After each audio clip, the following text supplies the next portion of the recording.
경이로운 우리 이웃들의 이야기, 선교는 지금. 안녕하세요, 김경아입니다. 안녕하세요, 이병영 목사입니다. 집사님, 안녕하세요. 네. 요즘 한국계 위기입니다. 그 어떻게- 위기는 네. 학생과 청년의 수가 굉장히 감소된다라고는 현실이에요. 그 국가적인 것뿐만 아니라 그 교회 안에서의 그렇죠. 학생 수가 감소한다고. 네. 예. 그게 참 저도 그런 생각을 많이 해봤는데요. 저도 학부형이지만 그 학생들이 이제 중고등학생이 되면서 우선순위가 학업으로 가는 경우가 많잖아요. 그렇죠. 그럼 교회를 이제 빠지게 되고 그런 학생들이 청년이 되면서 또 사회생활하면서 교회가 이제 멀어지고 하나님과 멀어지게 되는 경우가 정말 많아지는 것 같아요. 예. 정말 다시 예전처럼 돌아오게 할 수 있는 방법이 뭘까? 그거는 멀어진 이유를 알아야 되겠죠. 네. 이유를 알아야만 돌아올 수 있는 방법도 찾을 텐데 네. 그게 과연 뭘까요? 저한테 물어보시는 건가요? 네. 저 혼자서는 이제 해결 방안을 제가 아무리 찾아도 모를 것 같아서 오늘 그 방법을 함께 찾아주실 분을 모셨습니다. 어떤 분이 나오셨을지 화면으로 먼저 만나보시죠. 우리가 하나님께로 나아갈 자격을 잃어버리니까요. 예수님께서 자신의 자격을 버리고 우리 가운데로 오셨어요. 여러분, 결국 자신의 목숨을 내어줘서 우리를 구원한 예수 그리스도의 마음의 시작은 예루살렘을 향한 통증이었습니다. 아픔이었어요. 여러분, 복음을 가진 자의 마음은요, 아파야 해요. 가슴이 쓰라려야 해요. 여기가 찢기는 고통이 있어야 생명을 살릴 수 있습니다. 여러분, 하나님, 내가 하나의 미랄이 되어서 이 땅 가운데 썩어지겠습니다. 하나님, 내가 예수 그리스도의 복음을 가지고 주의 복음을 전하기 위해 이 땅 가운데 나아가겠습니다.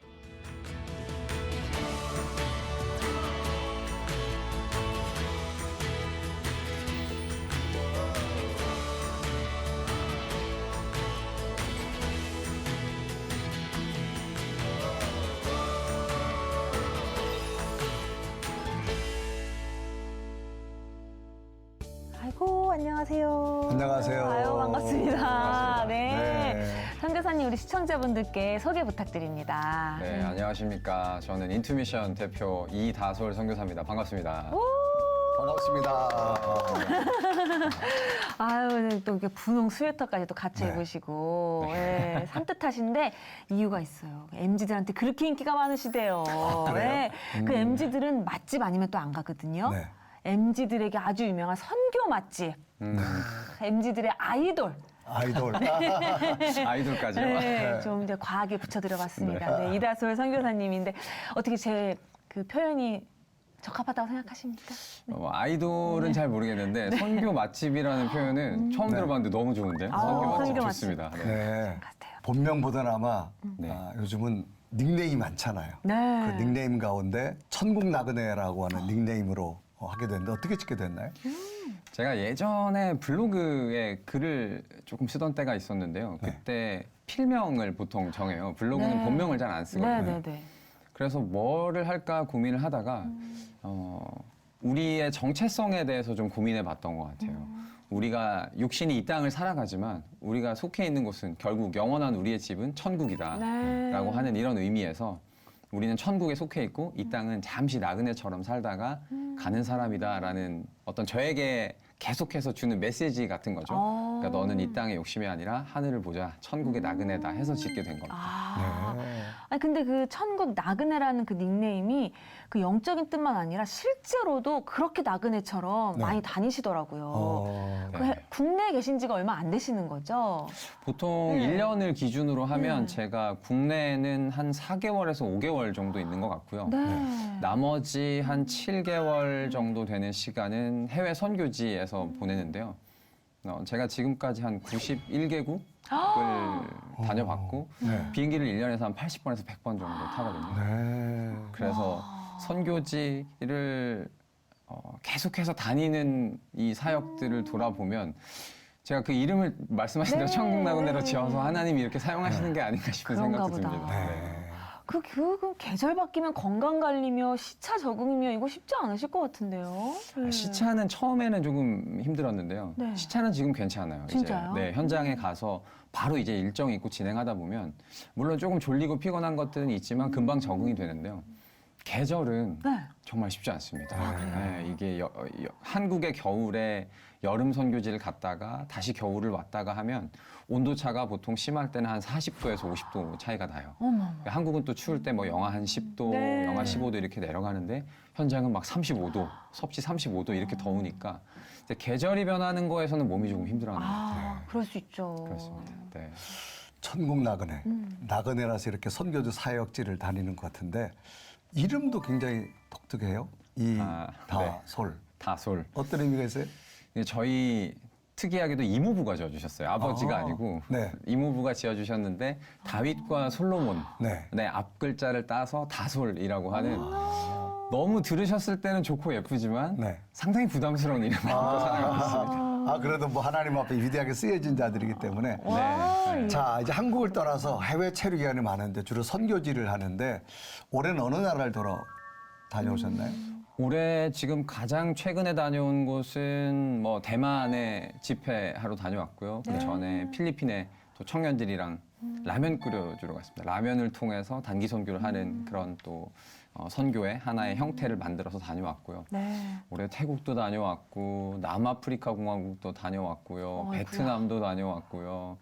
네, 뭐다 기억이 안 날 정도로 올해도 꽤 많은 선교지를 간 것 같네요. 네. 지금 말씀하신 나라가 다 올해 안에 네, 다녀오셨던 올해만 간 나라들. 그런 나라예요. 네, 맞습니다. 그 우리 MZ들한테 너무 유명한 선교사님이시지만 지금 보고 계시는 또 그 시청자분들 중에 누군데 이렇게 해외를 많이 나가나 이렇게 생각하실 수도 그럴 수 있어요. 네, 해외에서 어떤 사역을 하고 계시는 거예요, 선교사님은? 네. 제가 해외에서 가장 많이 하는 사역은 크게 두 가지로 볼 수 있을 것 같은데요. 한 가지는 해외에 있는 다음 세대들, 청소년, 청년들에게 설교를 하고 강의를 하고 선교를 가르쳐서 또 선교사로 세우는 이런 가장 집회를 가장 많이 하고요. 네. 주로 이제 영어권에 있는 국가들에서 집회를 하게 되죠. 제가 이제 학교를 미국에서 나오다 보니까 영어로 설교를 하는 이 전도사가 되면서부터 선교지 현장에서 요청이 오기 시작했어요. 그래서 저희 아버지도 목사님이신데 네. 저희 아버지도 저만큼은 아니지만 1년에 한 3개월에서 4개월 교회 안 계세요. 선교지를 계속 가시고 네. 오늘도 지금 캄보디아 선교지 가 계시고 내일 귀국하시는데 그렇게 아버지의 영향을 좀 제가 많이 받은 것 같고요. 네. 그러면서 선교 현장에 선교사님들을 많이 알게 됐죠. 근데 선교사님들이 제가 미국에서 학교 다니는데 신학교를 갔다고 하니까 놀러 와라 방학 때 놀러 와서 우리 중고등부 수련회 하는데 설교를 좀 해줘라. 네. 그러니까 단지 영어를 할 수 있다는 그 이유 한 가지 때문에 이렇게 시작이 된 사역인데 이게 계속해서 지금까지 이어지고 있고요. 또 한 가지는 한국에 있는 청소년 청년들을 단기 선교로 동원을 해서 네. 훈련해서 선교 현장으로 데리고 가는 단기 선교 팀을 인솔하는 이 두 가지 사역이 저에게 가장 주로 많이 하는 사역입니다. 네. 참 요새 그 젊은 청년들이 선교의 뜻을 품는 친구들 그런 기도 제목 되게 흔하지 않거든요. 그렇죠. 요즘. 예전에는 네. 많았는데. 네, 네. 요즘 진짜 귀한 그 꿈인데 우리 선교사님 사역을 들어보면은 아까 우리 오프닝에도 말씀드렸지만 그 학생들이 학업 때문에 그렇죠. 교회를 못 가는 경우가 많은데 우리 선교사님의 집회 현장에는 심지어 수능 끝난 다음 날 다음 날. 진짜 뜨거운지 활활 타올랐다고 합니다. 네. 그 집회 현장으로 저희가 다녀와 봤거든요. 네. 화면으로 만나보시죠.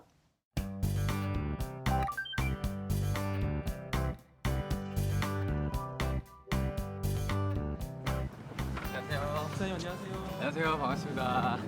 지금 안에 준비 중이시죠? 네, 지금 오늘 여기 기도학생대회 철야하는 날이라 가지고 지금 한창 이제 시작할 시간 다 돼서 준비 중인데 한번 같이 들어가시죠.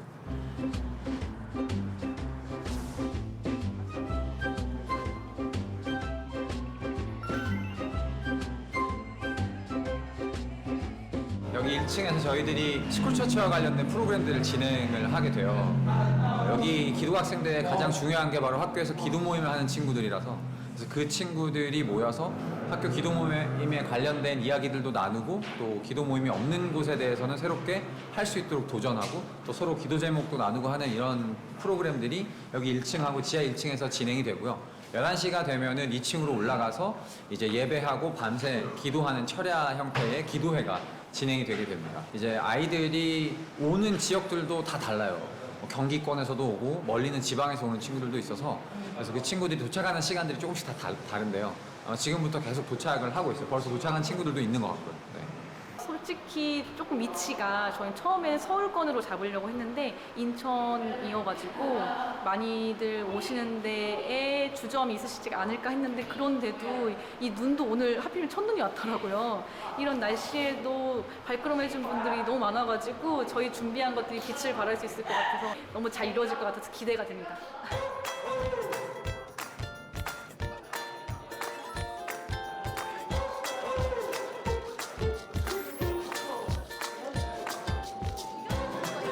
저희는 17살이고 수원에서 왔어요. 충남 예산에서 온 27살 유성입니다. 대학교 3학년 재학하면서 청년부로서 참가자로 되었습니다.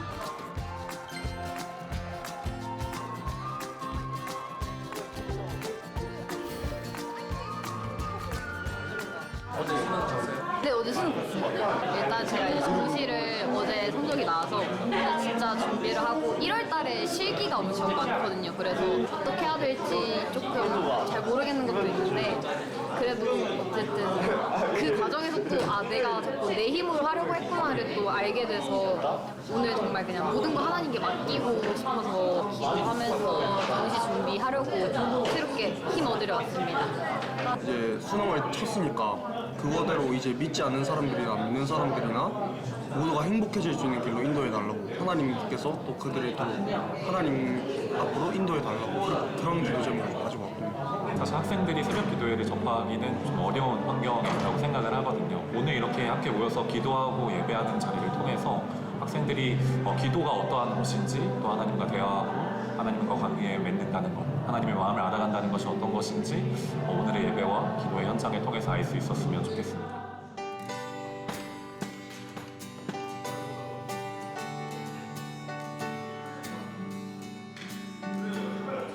예배 준비하고 있는데 오늘 주말이다 보니까 차가 너무 많이 막혀가지고요. 다들 좀 시간대 딜레이돼서 늦었어요. 지금 원래 리허설 시간보다 30분 이상 좀 늦었는데 아직 세팅을 하고 있습니다. 정기적으로 모이는 팀은 아니고요.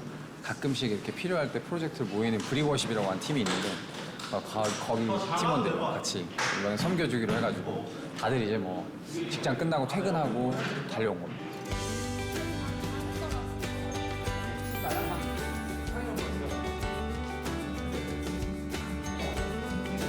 강남에서 이제 직장 퇴근하고 지하철 타고 왔습니다. 거의 1시간 반 정도 걸렸는데요. 오면서 좀 졸아서 저 재물포까지 다녀오느라고 좀 더 늦었어요. 어제가 또 수능이었잖아요. 그래서 많은 학생들과 청년들과 이렇게 또 뜨겁게 찬양하고 또 늦게까지 기도하면서 우리가 같이 연합해서 하는 그런 예배, 그런 뜨거운 예배를 기대하는 마음으로 왔습니다.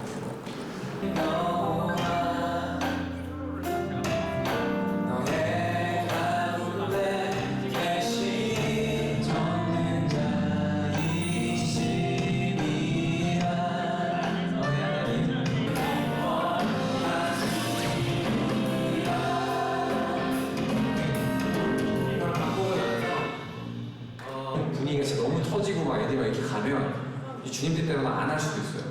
지금 집중력 이제 최저로 떨어지고 있는 그런 상황. 아무래도 다들 각자의 삶을 살면서 섬기러 오니까 합주할 수 있는 시간들도 좀 짧고 해서 리허설도 송폼을 확실하게 맞춰서 해봐야 나중에 일단 실수하지 않을 수 있어서 열심히 했습니다.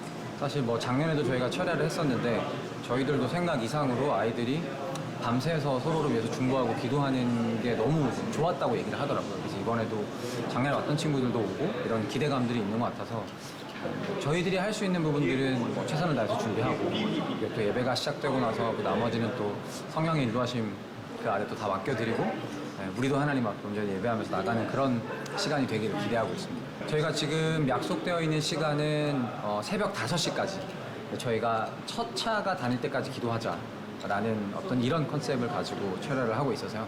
그래서 새벽 5시에 전체 기도가 마무리되는 그런 형태입니다.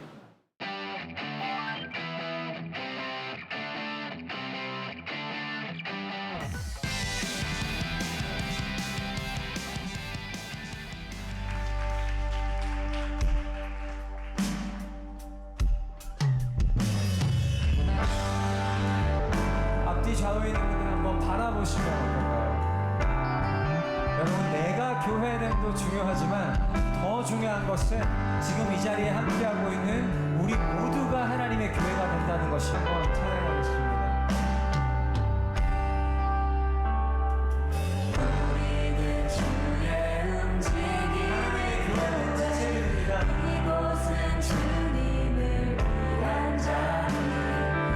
내가 기도하는 모든 땅 위에서 하나님 예배받는 그 나를 보내야 해. 나의 노래로 주님의 성전을 지니 높임을 받으소서. 이스라엘 찬송 중 거하신 주님은 거룩하십니다. 두 손 들어 주님의 모자를 만들고 온 맘 다해 경배하리. 그 눈날개 사이에 임하신 것처럼 내 위에 임하소서. 하나님 우리가 이곳에 섰으니 이 땅을 치유하소서. 하나님 우리가 어디에 있든지 주를 높이리라. 열방들아 주님을 송축할지어다. 이 바다에 입 맞추라. 영원한 통치자 주 예수 그리스도 그를 위대하신 마.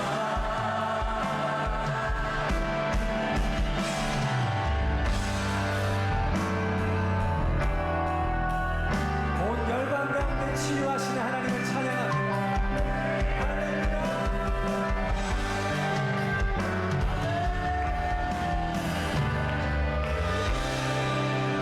주님의 이름이 높임을 받으시오나 열방 가운데 주님의 이름이 높임을 받으시는 것입니다. 할렐루야.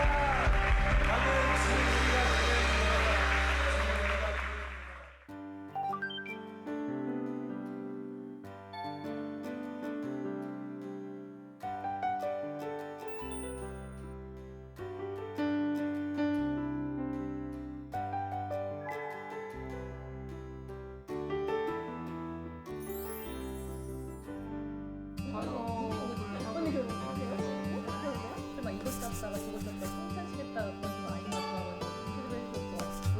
그렇게 메시지가 그래서 개인을 넘어서 우리가 교회다라고 하는 이야기를 지금 얘기 들으면서 제가 좀 오히려 위로를 받은 것 같아요. 이게 전체 기획하고 예배를 준비하면서 좀 의도했던 부분들이 잘 전달이 되고 또 함께 섬겼던 모든 손길들 가운데에서 또 하나님의 섬세하신 그런 터치가 있었고 또 그걸 통해서 각자 받은 은혜가 있어서 제가 너무 감사합니다.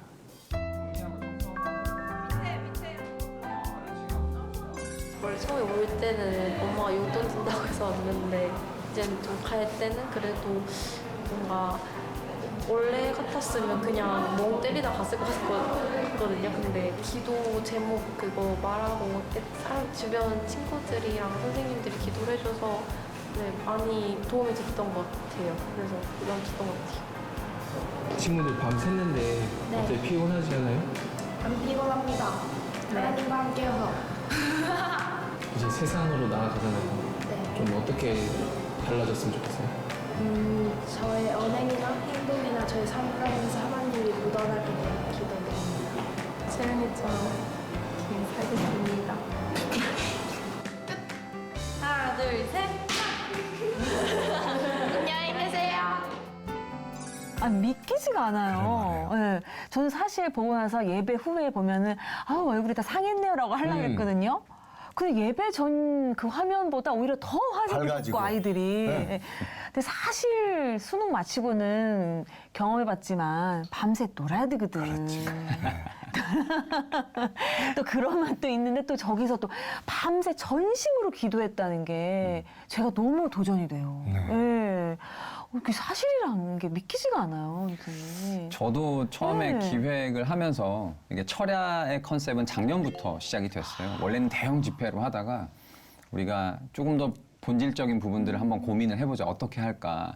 근데 그때 저에게 있었던 고민이 기성세대와 다음 세대 간의 문화적인 어떤 이런 전수였습니다. 그러니까 신앙의 전수가 되지 않고 있다라는 생각이 강하게 들었고 한국교회가 가지고 있는 저는 아름다운 전통들이 너무 많다고 생각해요. 그 중에 하나가 철야라고 생각하고 성미도 저는 너무 아름다운 전통이라고 생각하거든요.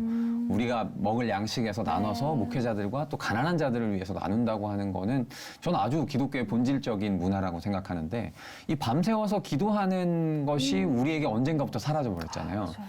제가 어릴 때만 해도 금요 철야는 진짜 철야였거든요. 밤에 10시, 11시 그렇죠. 시작해서 네. 저는 엄마 옆에서 항상 잤어요. 그러면 다음날 새벽 예배까지 연결해서 기도하고 이런 것들이 아주 일상적으로 하나님 앞에 기도하는 게 이루어졌었는데 어느 순간부터 우리에게서 기도하는 시간이 점점 줄어들기 시작하고 금요 기도회를 아예 하지 않는 교회들도 굉장히 많고 그럼 우리가 다음 세대에게 물려줘야 되는 것은 우리가 가지고 있는 이 좋은 교회의 건물이나 부동산이 아니라 네. 다음 세대에게 우리의 신앙을 전수하는 것이 맞다라는 것이 저의 생각이었고 그래서 우리가 가지고 있는 이 좋은 전통을 네. 다음 세대들에게 물려줘 보자. 이들도 분명히 기도하려고 하는 사람들이 있을 것이다 라고 해서 기획팀을 설득을 해서 아주 과감하게 철야로 이제 전환을 했고요. 근데 아이들이 반응을 하고 와서 밤새 우리가 우려했던 것과는 다르게 너무 재밌게 자기들만의 문화로 밤새 기도시켜 놓으면요. 아이들이 막 2명, 3명 찾아가서 서로 손 붙들고 기도해주고 기도 제목 들어주고 끝나면 또 다른 사람에게 가서 기도해주고 이런 모습들을 보면서 아 예전에 우리 철야의 문화는 그렇진 않았잖아요, 목사님. 저희 그냥 그렇지. 엄마 때 생각해보면 무릎 꿇고 그냥 자기 혼자서 밤새 기도하는 것이 문화였는데 아 이 아이들은 또 이걸 이렇게 만들어 가는구나. 서로가 서로 연대하고 함께하면서 밤을 새워서 기도하는 것이 너무 아름답다는 생각을 저도 했습니다. 오히려 선교사님 더 은혜 받으셨겠어요. 아 저는 매번 아이들이 오는 것만 봐도 맞아. 제가 아까 말씀하셨지만 중고등학교 때 생각해보면 저라면 안 왔을 수도 있을 것 같은데 이거에 복음에 반응을 한다는 게 너무너무 짜릿하고 진짜. 너무 행복합니다. 네. 정말 지금 세대에 저런 아이들이 있을까라고 할 정도인데 네. 거기에는 분명히 제가 보면 성령의 이끄심이 있었다라고 저는 보고요. 맞습니다. 자, 이 아이들에게 기도 학생 대회 이게 어떻게 소개됩니까? 기도학생 대회가 사실 처음에 시작을 하게 된 건요. 학교 기도 모임들에 대한 안타까운 마음들이 있었어요. 그래서 아무래도 학교 기도 모임들이 많이 사라지고 학교들이 더 이상 문을 열어주지 않고 이런 과정에서 저희 목회자들이 30대 목회자들이 참 안타까움을 느꼈고요. 그게 4년 전이니까 저희가 30대 중반, 초중반의 사역자들이 4명이 모여가지고 이걸 처음에 기획을 하고 시작을 했거든요. 네. 근데 처음에는 정말 쉽지 않았습니다. 이게 조금 한 1000명 정도가 모이는 대형 집회로 기획하다 보니까 재정적인 부분들도 쉽지 않고 해서 사역자들이 넷이서 돈을 1000만 원을 모아가지고 시작을 했어요.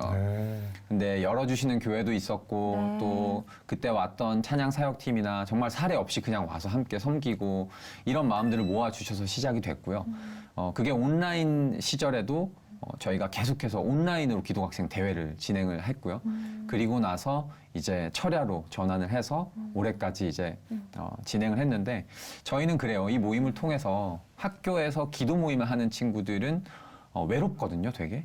근데 그 친구들이 여기에 와서 함께 예배하면서 좀 다시 한번 좀 으쌰으쌰 할 수 있는 힘을 좀 얻고 하지 않는 친구들은 이 모임에 와서 도전받고 아, 나도 학교의 기도 모임을 개척해야 되겠다라고 하는 이 결단이 있기를 바라고 있습니다. 그래서 저희가 항상 마지막에 학교의 기도 모임을 개척하려고 하는 마음이 있는 사람이거나 혹은 기도 모임이 있는데 참여하지 않고 있지만 내가 참여하겠다 결단하는 사람 나오라고 하면 항상 수십 명씩 아이들이 나와요. 그래서 내년이 되면 그 전년도에 헌신했던 친구 중에 기도 모임을 개척한 친구들이 생겨나고 이런 것들이 쌓이니까 또 점점 더 은혜가 커져가는 거죠. 우리 선교사님도 말씀하셨지만 우리 한국교회가 가지고 있는 그 아름다운 예배 문화들을 알고는 있는데 이거를 솔직히 우리 아버지 뻘 되시는 분이 이거 너무 좋은데 왜 안 하냐라고 했으면 알겠고요. 잠시만요. 뭐 이랬을 수도 있는데 그 젊은 목사님 30대의 젊은 목회자분들이 이렇게 하자 하시니까 그 도전이 되는 마음이 꿈틀꿈틀 하는 게 맞지 않나 생각이 되어지는데 처음 이 젊은 세대들을 위한 목회를 해야겠다. 이 마음은 하나님께서 어떻게 주셨을까요? 신학교를 갈 때만 해도 저는 쭉 이민교회에서 사역을 할 거라고 생각했거든요. 근데 방학 때 이제 한국을 나와서 운전을 하고 가다 보면 이 교복 입은 친구들을 보면 어느 날부터 막 그냥 보기만 봐도 너무 마음이 아프고 눈물이 나기 시작하는 거예요. 그러면서 하나님 앞에 제가 기도했던 게 하나님 저 친구들 다 데리고 교회로 어떻게 좀 데려가고 싶습니다. 이런 기도를 제가 했었어요. 운전하면서 주일날 교회 가는 길에. 그래서 조금 그 마음이 저한테 계속 남아 있으면서 한국 교회와 비단 한국 교회뿐만이 아니라 다음 세대들을 향한 마음을 하나님께서 저에게 주신 것 같아요. 그리고 무엇보다 중요한 것은 다음 세대들을 어떻게 하나님 나라의 파수꾼으로, 어떻게 선교사로, 어떻게 하나님을 섬기는 자들로 세울 것인가에 대한 아주 본질적인 고민을 하다 보니까 여기까지 이렇게 오게 된 것 같습니다. 다음 세대를 위해 정말 교회가 어떻게 좀 접근해야 될까? 우리 선교사님 볼 때는 어떤 게 있을까요? 사실 다음 세대를 말하지 않는 교회는 없죠. 네. 중요하다는 것들도 다 인지를 하고 있고 우리의 참혹한 현실도 보고 있고요. 근데 이것을 어떻게 접근해야 하는 문제에 대해서 저도 질문을 많이 받아요. 어떤 목사님들은 저한테 정말 좋은 교육 디렉터 혹은 청년부 사역자 좀 저에게 좀 찾아주십시오. 보내주실 수 없습니까? 이렇게 요청을 하시는 분도 계시는데 그럼 제가 질문을 해요. 목사님, 전권을 주실 수 있습니까? 교육 디렉터를 만약에 이렇게 교회에서 천빙을 한다면 그것은 여기서 전권이라고 말하는 건요, 목사님, 인사권과 재정권까지 포함한 전권입니다. 가능하시겠습니까? 그런데 이게 한국교회 구조에서 쉽진 않거든요. 이제 당회도 있고 또 교회 어른들에 대해 생각도 있으시고 하기 때문에. 그리고 또 한 가지 맹점은 뭐냐면요. 한국교회가 지금도 중고등부 사역자 정말 괜찮게 잘하는 친구 데려다 놓으면 부흥할 거라고 생각한단 말이에요. 근데 저는 이거 제가 어떻게 표현하냐면요. 너무 낭만적이다, 아직도. 이게 지금 현장은 완전히 전쟁터도 이런 전쟁터가 없고 온 교회가 담임 목사님부터 어린 아이들까지 모든 교회가 다음 세대에 100% 전심 전력을 다 쏟아도요. 이게 다음 세대 사역이 될까 말까 하는 상황인데 좋은 사역자 한 사람 데려다 놓으면 우리 교회 학교가 부흥할 수 있다. 물론 숫자적으로는 뛰어난 사람이 왔을 때 일시적으로 부흥하는 현상이 있을 수 있습니다. 그러나 그런 생각 자체가 저는 굉장히 나약한 생각이라고 생각하고 낭만적이라고 생각하고요. 저는 우리 다음 세대 교육의 목적이 어디에 있는지를 봐야 된다고 생각해요. 숫자가 늘어나는 거, 저도 다음 세대 사역 해봤지만 숫자로 눈속임하는 게 오히려 가장 쉽습니다. 저는 우리 다음 세대 사역의 목적이요. 극단적으로 생각했을 때 이 땅의 모든 교회가 사라지고 모든 그리스도인들이 다 사라졌다고 우리가 가정을 하고 우리 교회에 중고등부 한 사람만 남아있다고 가정을 했을 때요. 이 친구가 전도해서 새롭게 교회를 만들어낼 수 있는 능력이 있는가 없는가. 전 여기에 다음 세대 사역의 본질이 있다고 봅니다. 만약에 우리가 여기에 대해서 자신 있게 우리 교회 청년 한 사람이 남아있으면 이 땅에 다시 교회가 일어나고 하나님의 부흥의 역사가 있을 수 있다라고 자신 있게 말할 수 있다면 저는 성공한 교회학교 사역이라고 생각하고요. 그게 아니라면 지금 우리가 하고 있는 이 사역의 방향이 맞는지 아주 본질적인 부분부터 심각하게 고민하는 것이 맞다고 생각해요. 100명이 있어도 그 100명이 다른 사람을 이끌 수 없다면 그건 문제가 있다. 맞습니다. 근데 지금 선교사님은 이렇게 핏대를 높여서 말씀하시지만 그 누구보다도 너무 사랑하는 마음이 느껴져서 제가 질문을 드리고 싶은데 제가 젊권이거든요. 젊은 꼰대. 요즘 애들은 파이팅이 없어 맨날 이래가지고 왜 이러냐고 하는데 그 선교사님이 바라보는 요즘 정말 MZ라고 하는 그 세대들은 진짜 어떤 세대인가요? 사실 MZ라고 하는 이 연령대가 굉장히 넓어요. 맞아요. 밀레니얼 세대니까 저는 M이거든요. 그래서 오히려 요즘은 MZ라고 하기보다는 그 Z세대, G세대하고 그 이후에 알파 세대라고 이제 불리는 세대들을 엮는데 이 세대의 특징은 사실 저희 세대도 20대 때 생각해보면 그랬는데 하기 싫은 거 죽어도 안 합니다. 하라 그러면 더 안 하죠. 이거는 돈을 아무리 줘도 안 해요. 그러니까 20대 MZ세대 공무원 입사하고 1년 안에 퇴사하는 그 비율이 뭐 엄청 높다 이런 기사들도 나오잖아요. 근데 또 한 가지는 뭐냐면 본인이 하고 싶다. 내가 여기를 위해서 시간과 돈을 쏟고 싶다라고 하는 딱 클릭이 된다고 하잖아요. 이 딱 걸리면 그냥 갑니다. 그러니까 회사 그만두고 내가 알바를 해서라도 내가 하고 싶은 것을 무조건 이뤄야 하는 이런 습성을 맞아요. 가지고 있어요. 지금의 세대들은. 네. 그럼 저는 우리 교회가 해야 되는 건 이 친구들이 자기의 시간과 재정을 쏟을 수 있는 그 본질의 이야기들 교회가 던져야 된다고 생각해요. 근데 저는 이게 된다고 하는 거를 현장에서 너무 확인을 하고 있습니다. 아까 철야도 마찬가지지만 단기 선교부터 시작해서 그 모든 사역들의 다음 세대들이 자신의 주머니를 털어서 저에게 후원을 해주고 네. 시간을 내서 섬겨주고 하는 모습들을 보면서 아 결국 이 세대 자체가 이상해서 얘네가 헌신하지 않는다라고 우리가 단언할 수는 없을 것 같고요. 교회가 이 지금의 세대가 자신의 삶과 재정과 시간을 드리고 싶은 이 온전한 복음을 얘기한다면 네. 저는 충분히 지금의 교회에서도 다음 세대들이 헌신할 거라고 생각합니다. 과연 이거를 접촉점을 이제 어떻게 찾아가느냐라고는 참 굉장히 중요한 문제인데 네. 그러면 이걸 찾으려면 이 세대들의 고민이 있을 거 아니에요? 그럼 고민의 접촉점을 찾아보면 이들의 흐름 방향을 알 수 있을 것 같은데 네. 과연 이 젊은 세대들의 고민이 뭘까요? 고민 너무 많죠. 우리가 매일 신문과 뉴스에서 쏟아지게 보는 것들이 네. 지금의 세대들이 가지고 있는 고민이잖아요. 근데 제가 바라보는 것은 뭐냐면요. 그 고민을 결국 우리가 해결해 줄 수 없고 그 고민에 대한 문제의 접근으로는 저는 이 세대를 교회로 이끌 수 없다고 생각합니다. 그래서 결국 예수님도 말씀하신 것이 하나님 사랑하고 이웃 사랑하는 것인데 그것에 대한 아주 열심을 다한 하나님을 사랑하게 만드는 것이 저는 제일 중요하다고 생각하거든요. 훨씬 더 우위에 있는 하나님의 가치를 이들에게 가르치면 이 아래의 것들은 스스로가 알아서 해결하는 모습들을 제가 발견하게 돼요. 네. 본인이 가고자 하는 방향으로. 그래서 저는 오히려 젊은 세대들에게는 아주 복음의 본질을 교회가 이야기해야 된다고 생각합니다. 그럴수록 더더욱 본질. 네. 그러니까 인간 내면에 있는 영적인 문제를 깊이 하나님과 터치해 주라는 얘기잖아요. 네, 맞습니다. 네. 참 그 스위치가 켜진 우리 MZ 친구들 아까도 말씀드렸지만 선교의 뜻을 품는 친구들 정말 제 주변에 아무도 없었거든요. 네. 근데 스위치가 켜진 그 친구들이 선교 집회에서 정말 많이 나왔다고 해요. 네. 선교사로 가겠다. 맞습니다. 네, 그 열매들 좀 소개해 주세요. 네. 저희가 이제 7월에 네. 지난 7월에 더 센트라고 해서 보냄을 받았다라고 하는 더 센트라고 하는 이름으로 선교 동원을 위한 컨퍼런스를 열었거든요. 이제 장무회 신학대학교 한경지 기념 예배당을 빌려가지고 네. 저희가 선교 동원 집회를 열었는데 이 집회를 고민하면서도 지금의 이 다음 세대들을 동원하려면 네. 뭔가 달라야 하지 않겠냐에 대한 고민이 있었어요. 그러니까 이전까지 해왔던 선교 집회의 형태로는 할 수 없다. 지금의 세대는 반응하지 않을 것이다. 그래서 저희들이 거기도 다 30대 사역자들인데 네. 모여서 고민을 하면서 내놓았던 것은 일단 어른들의 돈을 받지 말자.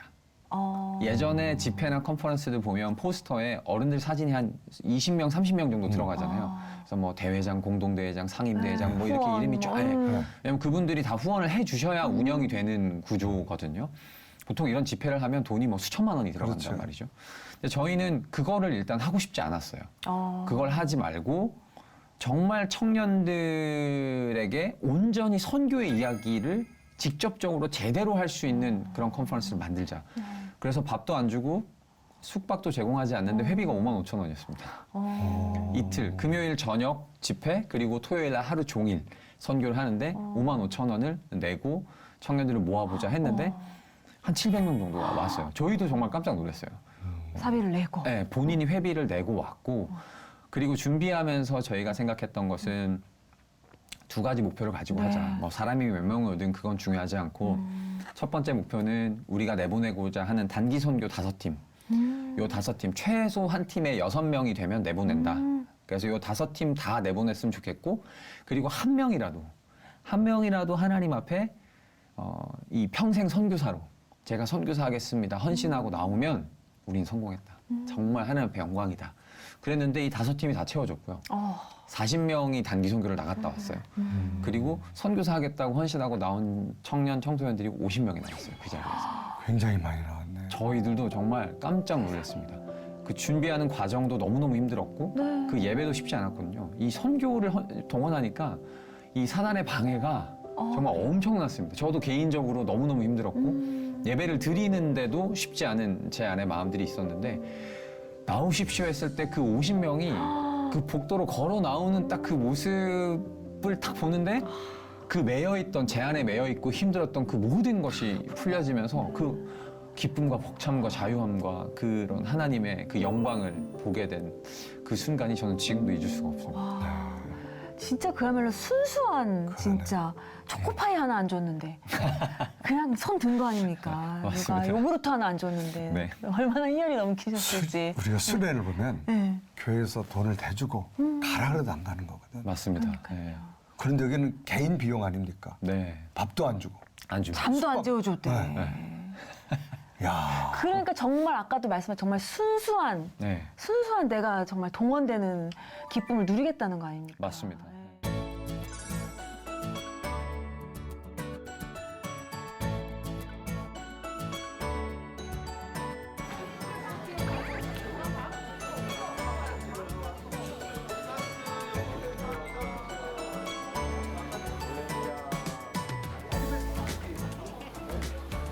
방송국에서 뵈다가 교회에서 뵈니까 또 느낌이 다르네요. 느낌이 달라? 네.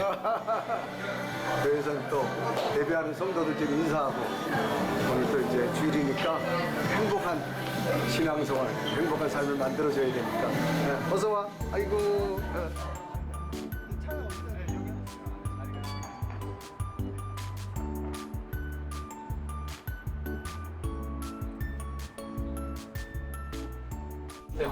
왜 또 정장을 하고 왔어? 오늘 또 설교한다. 티셔츠를, 아이 설교도 티셔츠 입고 하는 거지. 성교사님 녹화 끝나고 어떻게 좀 잘 지내셨는지 그동안 아. 네, 근황 좀 알려주세요. 녹화 끝나고도 좀 되게 정신이 없었어요. 선교지들 좀 다녀왔는데요. 작년 제가 연말에 알래스카를 다녀왔습니다. 그 알래스카 원주민 선교를 위해서 다녀왔는데 거기 날씨가 영하 30도더라고요. 정말 무지하게 추운, 태어나서 처음 경험하는 그 추위와 이런 환경들을 경험을 하고 왔고요. 근데 그 추위 가운데서도 하나님께서 일하심과 그 아름다운 자연 속에서 또 누리는 그 쉼이 있어서 너무너무 감사한 시간이었고, 그리고 알래스카 영하 30도에 있다가 지난주는 또 필리핀으로 영상 30도가 넘는 또 더위 속으로 저희 목회자 자녀 선교팀 데리고 또 다녀와서 너무너무 즐겁지만 또 바쁘고 정신없는 그런 연말과 연초를 보냈습니다. 오늘 제가 분이엘교회 집회에 왔는데요. 우리 유 목사님께서 다음 세대에 대해서 관심이 많으셔서 저를 불러주셨어요. 그래서 오늘은 제가 나누려고 하는 이야기는요. 우리가 다음 세대들을 어떻게 제자로 삼을 것이고 어떻게 동원하고 훈련할 것인가. 그러니까 결국 교회가 다음 세대에게 전해야 하는 메시지는 예수 그리스도의 그 복음의 핵심, 예수님이 어떻게 살아가셨고 예수님이 제자들을 어떻게 부르셨는지, 그 복음의 희생과 고난 속으로 예수님이 제자들을 초대하셨던 것처럼 우리 한국 교회도 다음 세대들을 그렇게 부르고 동원을 해야 우리 다음 세대들이 정말 온전한 그리스도인으로 세워지지 않을까, 이 고민을 함께 나누려고 합니다.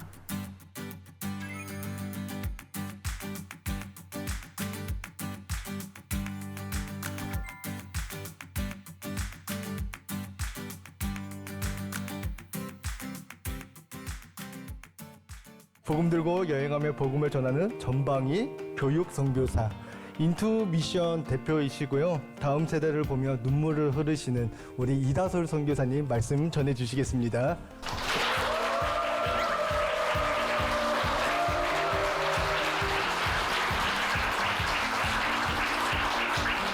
반갑습니다, 여러분.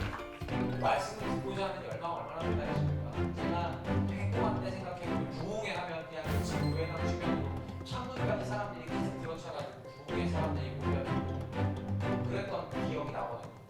온전한 복음으로요 제자 삼는 일에 집중하셔야 됩니다. 이 복음을 가진 제자들의 삶은 막 꿈틀거릴 수밖에 없어요. 여러분들이 예수님과의 첫사랑 때 한번 생각해 보십시오. 여러분들이 주변에 있는 사람들 막 전도하고 싶어서 뜨거워졌을 때를 한번 생각해 보십시오. 뜨겁게 기도하는 그 영성을 전수해 달라고 부탁을 드리고 있는 겁니다. 물론 제가 처음에 말씀드렸던 것처럼 이 세대가 공감하는 언어와 방법으로 해주십시오. 6.25 전쟁 얘기하지 마시고 세대가 공감할 수 있는 것들로. 마지막 때가 될수록요, 이 교회를 위해서, 예수님을 위해서 자신의 생명을 바쳐서 희생할 그리스도인들을 이 시대는 필요로 하는 겁니다.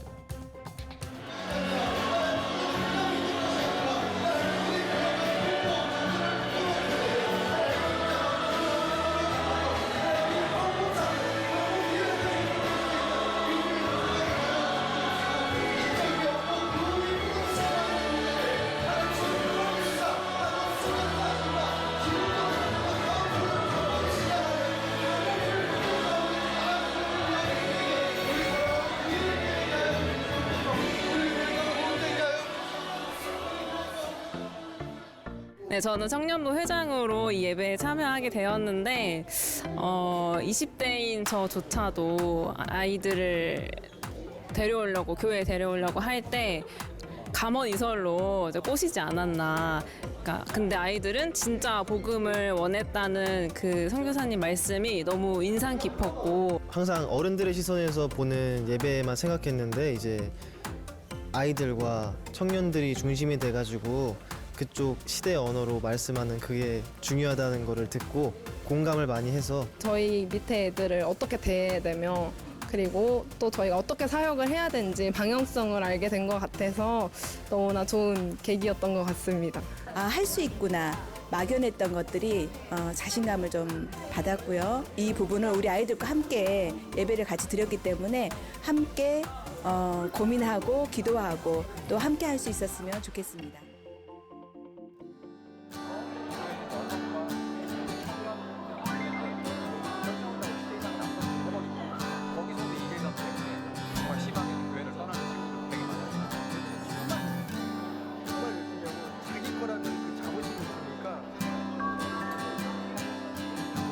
은혜 가운데 잘 마쳤고요. 무엇보다도 담임 목사님을 비롯해서 장로님들이 오히려 더 큰 다음 세대에 대한 고민과 열망을 가지고 계셔서 제가 오히려 도전받고 위로받는 시간이었던 것 같아요.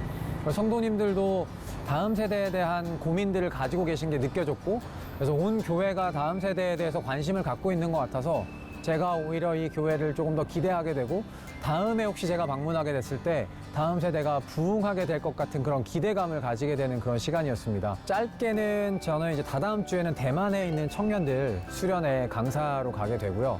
그리고 2월 달에는 독일 프랑크푸르트에서 유럽 디아스포라 수련회가 있습니다. 코스테라고 그 수련회 강사로 갔다가 바로 이제 남아공에 또 아프리카 메시라고 해서 저희가 축구장을 만드는 프로젝트를 지금 진행하고 있어서 2월 달까지는 아마 정신없이 바쁘게 뭐 국내에서 진행되는 캠프 사역과 또 해외 선교 사역을 왔다 갔다 하면서 진행이 될 것 같습니다. 하나님이 불러주시는 대로 가야 하는 게 저는 뭐 사역자의 사명이라고 생각하고 그래서 여러분들이 생각나실 때마다 제 사역을 위해서 저를 위해서 기도해 주시면 감사하겠습니다.